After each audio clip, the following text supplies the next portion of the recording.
Hello Internet, my name is the Golden Stalfos, and today we're going to be talking about the economy of Star Trek.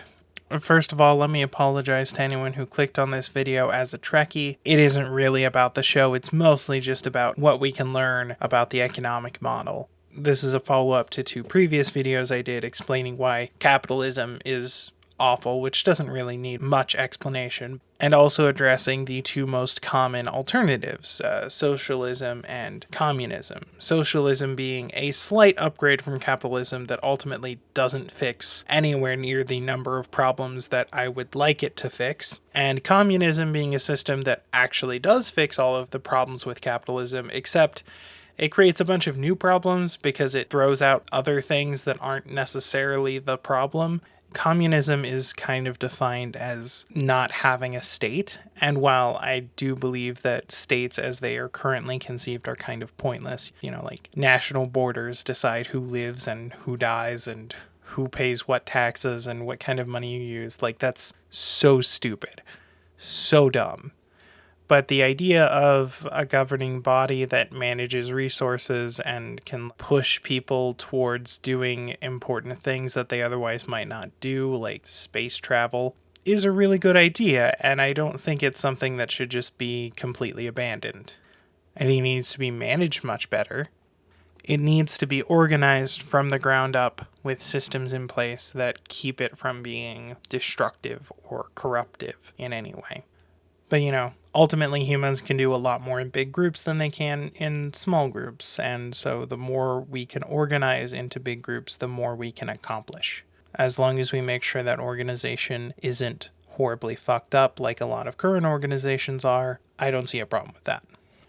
And this is where Star Trek comes in, because that's exactly what Star Trek has. Now, if you live in a neoliberal capitalist country and have access to Star Trek, you may have heard that it is supposed to be communism or socialism, but in space. And not really? At least not based on what we see on the Enterprise. There's some suggestion that maybe Earth operates differently than the Enterprise does, and, they just have a command structure because military or whatever. But still, it's not communism, and it's definitely not socialism. Brief recap. Socialism is basically like our current economic system, except that companies are owned by the workers collectively. And communism is a system in which all of our hierarchical systems are dismantled, and instead community-led stuff takes over, from each according to their means to each according to their needs, etc., etc. And this is not what we have in Star Trek at all. Neither of those things are. Star Trek is a moneyless system, but it is clearly a system that has a state, the Federation. And in fact, the Federation is a state with a large military complex. In fact, all of the episodes of Star Trek follow a naval vessel in its voyages to explore and plunder distant places. I mean, I guess they aren't really there to plunder, but They're also at active war with two other big galactic forces. Sometimes more, depending on which version of the show you're watching. At least two. So basically, you just have this big imperialist country that happens to have evolved technology that makes it so that an economic system is no longer necessary. But otherwise, they're still doing all that same imperialist shit. Now, you could make an argument that Star Trek isn't imperialist. They have the Prime Directive and all that. But, come on.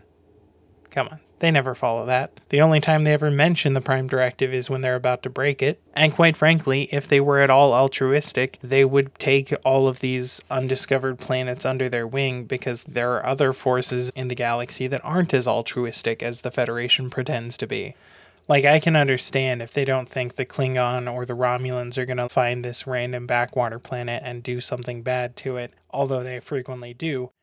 But at the very least, they should be concerned about the Borg. Whatever, bad world building is not why we're here. The point is that while the Star Trek civilization, as seen through the show, has developed technology that makes concepts like money kind of obsolete, it hasn't really developed any new understanding or systems that change the way people act outside of that economic zone. You still have an intense, huge military complex. And you still have, commanders and captains and subordinates and all that kind of stuff. You still have war. You still have weird invasions into undiscovered territory, including territory that's actually occupied by other people. You still have complex alliances and trade agreements and territory disputes. Basically, Star Trek hasn't solved anything except the problem of scarcity, and I guess interstellar travel. So what Star Trek shows us isn't like a perfect, grand utopian future, but rather something that is relatively attainable at the moment if we let go of our current economic attachment to false scarcity. And that's right, I said false scarcity because it is 100% false. There are a handful of things in the world that are still relatively scarce, even some things that are getting scarcer all the time, like helium. But nothing that's like essential to life is actually scarce. Like, America alone throws away enough food each year to feed everyone. And I don't even mean like the food we waste on raising animals instead of just eating plants directly. Not that I want to give up eating animals. It's so tasty. I mean, legitimately, everyone could eat the way Americans do if we just like stopped throwing away excess food from grocery stores and just leaving food to rot in the fields because picking it and sending it to a grocery store isn't worth the cost and shit like that. We do that kind of shit all the time. Like when the pandemic happened and all kinds of stuff had to be closed down and a whole bunch of people had to stop working, farms were still making all the shit they normally make, but no one could buy it. And so literally millions of tons of food was just destroyed because it couldn't be sent to market and it had to be destroyed in order to keep market prices relatively high. And that's insane. So food's not limited. Okay, what about water? Well, there are places in the earth where water security is very low, but we do have the technology to fix that if we were willing to spend the money on it. And if you compare the total population of Earth to the total amount of fresh water available to humans, we have enough water in those terms. Like, if all the people lived in the areas that had the water, we wouldn't have to worry about people getting water. And if we could just buckle down and use our existing technology to provide pure, clean water to the places that don't have it, everyone would have water. Okay, so water is easy, but what about land? Well, we have more than enough land. Like, a lot more than enough. Like, legitimately, if every single person on Earth lived in detached single-family homes the way Americans do, they could all live in North America and have room to spare. Again, there are individual, like, specific areas where there's not a whole lot of space to go around, and so population density is crazy high. But we could all live with relatively low population density and still have enough room for everyone. So what about energy consumption, right? Like, we gotta burn fuel for energy. That's scarce, right? And we don't have to burn fuel for energy. We currently do because it's easy and we don't care about how it's destroying our planet, apparently. But there are also sources of energy that are completely renewable. And if you wanted to provide for the entire world's solar energy needs, you would need a solar panel array the size of Spain, which I know sounds like a lot, but Spain is very small. No offense, Spain. Again, using my home country of the United States as an example, if you just put solar panels on all of the unpopulated parts of Texas, that would provide the entire world's energy. And by the way, solar panels are currently very inefficient. There's some promising research that could lead to much more efficient solar panels, but yeah. Also, you don't actually need the solar panel array to be all in one place. If every single rooftop in the world had its entire surface area dedicated to solar panels, that would solve the problem as well. So yeah, in basically every meaningful way, we have all the resources we need to live. And I don't just mean like barely get by, I mean like everyone could live the way Americans live and it'd be fine. You know, assuming we switched away from burning fuel, because eventually that would kill us all, but whatever. And the only reason we don't currently live like this is because, well, a bunch of different powerful people are fighting over who gets to be most powerful. You know, whether that's companies trying to get as much wealth as possible into the hands of already insanely rich people, or countries trying to defend their national borders and national identity, even at the expense of the people who live right across those borders, let alone the people who live on a different continent, right?